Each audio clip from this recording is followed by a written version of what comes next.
Hello and welcome. It's Mike Reardon. I'm here to present something new, old, and borrowed. Something new is a new way to look at revenue and predictable revenue in particular. Something old is our approach includes tried and true revenue tools such as websites, funnels, and CRMs. And something borrowed, think of it as human centric AI, helping people rather than getting them laid off. Now, that said, I get it that most companies know their revenue number, except the research and my own experience suggests very few understand how it actually gets produced. Specifically, many have not mapped the 20% of processes that bring in 80% of money or cost savings.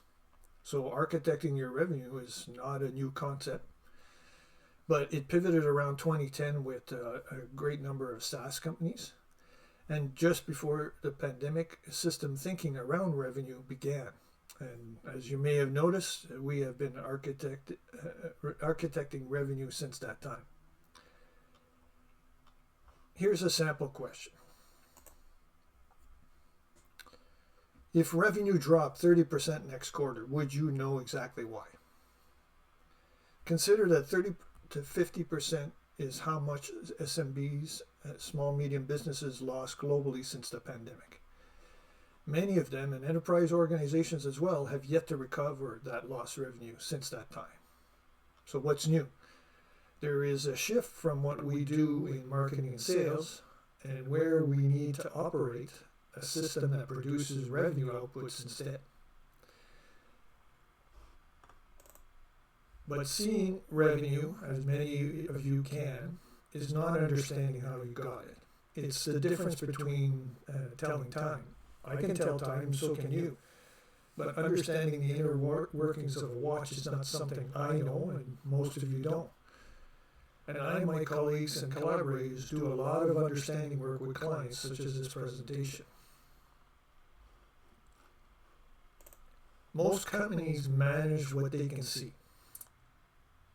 Numbers, pipeline, and activity.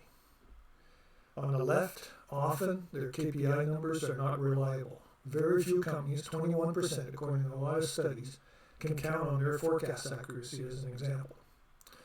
Or when they check their pipeline, research suggests most have data quality issues of 33%. So can you really count on the pipeline? The rest assess marketing and other tactical activities, but many of the measures of these activities are vague, be it website visitors, how many am I supposed to get? Will a website developer be able to tell you that? If I pay for SEO, will I know exactly how many leads I'm going to get? If I pay for ads, and so on.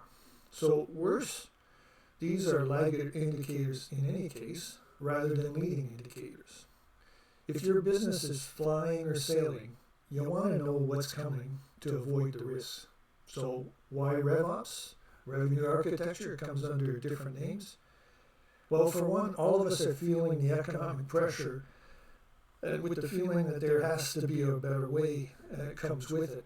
Plus, if you're a boomer or in the Gen X and you're ready to sell your business, the investors themselves want to see predictability.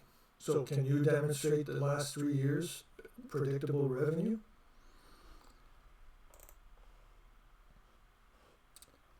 So, for the do-it-yourself in the room, because there's always some, this is where you need to look. These 5 revenue mechanics. Now, there's just one word, but it's measurable demand creation. Like you can measure the demand that you're creating. Accurate and predictable pipeline. You've figured out how to clean out that 33%. Sales effectiveness includes knowing how to sell, but also knowing how to convert a person that's on a list, that's your ideal customer profile, and take it from their name on a list, that they are somebody you've contacted, that you've prospected and followed up with, and eventually created them as an opportunity. What are your different conversion ratios for that? Delivery or fulfillment capacity enabling growth is really important. So in my decades of selling, what that means is when I've sold a 5, 6, or 7 figure, I did my job, but the company couldn't deliver. So the fulfillment fell apart. Have you seen that in your own company? And last but not least, this is really important on the back end because it takes so much time and money to get that new customer. Is your existing customer base expanding, or are you losing? And right now, a lot of people, especially those dependent on subscription, are losing. So revenue comes from the mechanics of these 5 areas that are usually siloed, either as a process or as a function. And when these are misaligned between each other as well, which is prevalent, that's where the revenue leaks come in. So consider when all 5 leaks, they are individually small for some, but together they can represent millions in lost revenue. So far, we've modeled an aggregate estimate derived from typical leakage across all the 5 core revenue mechanics. And when you all add it up for a mid-market company, yikes, it's a 5 to 10 million hidden loss. So for other organizations, you can, for this sake of the presentation, you can use 2 to 10% of your potential revenue is what you're going to miss out on. Now, we're not going to discuss the math in this presentation. I'm trying to keep it short, but everything that went into it, we can discuss. So, for example, one of the things that we do in one meeting, we can deliver an outcome. We can run what you see up on screen, a revenue pressure test in these areas to identify where the system breaks. So as you can imagine, there's a lot of series of questions. So come prepared with your numbers to be able to answer them. And together we'll figure out the math and the hours of exactly what's missing in terms of revenue leaks.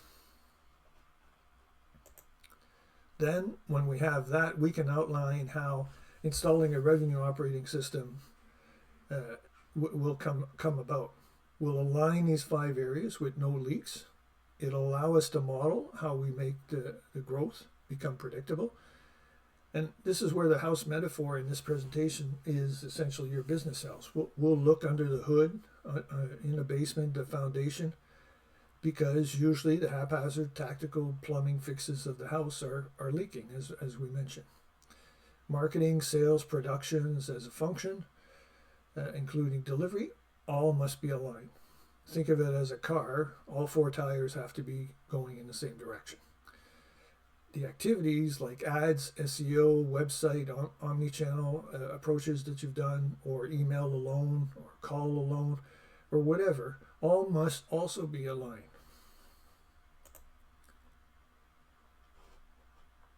Now, our core offer, as you can see, is modular.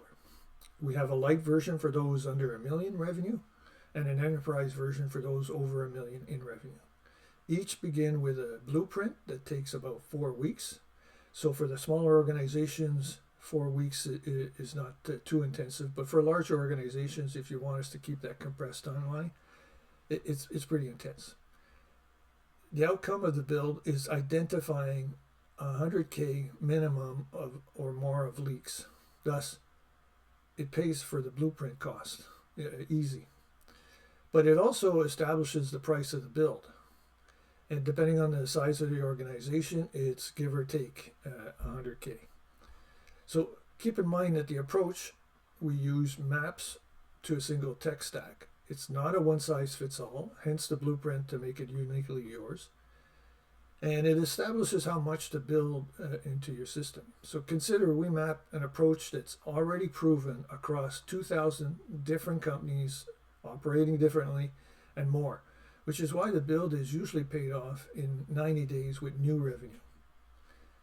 So we make sure our work gets paid off in a short amount of time, as you can see. So what's the third step? Well, the next 90 days, that's to set you up for your founder or executive long-term goal over 3 years, whatever that might be. So far, it's ranged from 10 million to 30 million and on up to 100 million.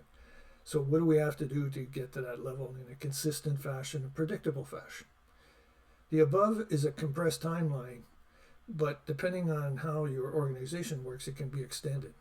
If any of the above is overwhelming, and it could be because it's new, We can begin in a smaller modular steps, such as one of our subsystems of our build as part of our build. An example of that is our voice AI. The link is here, but I'll send it separately to you by email as well. That provides you a leading indicator of measuring your success.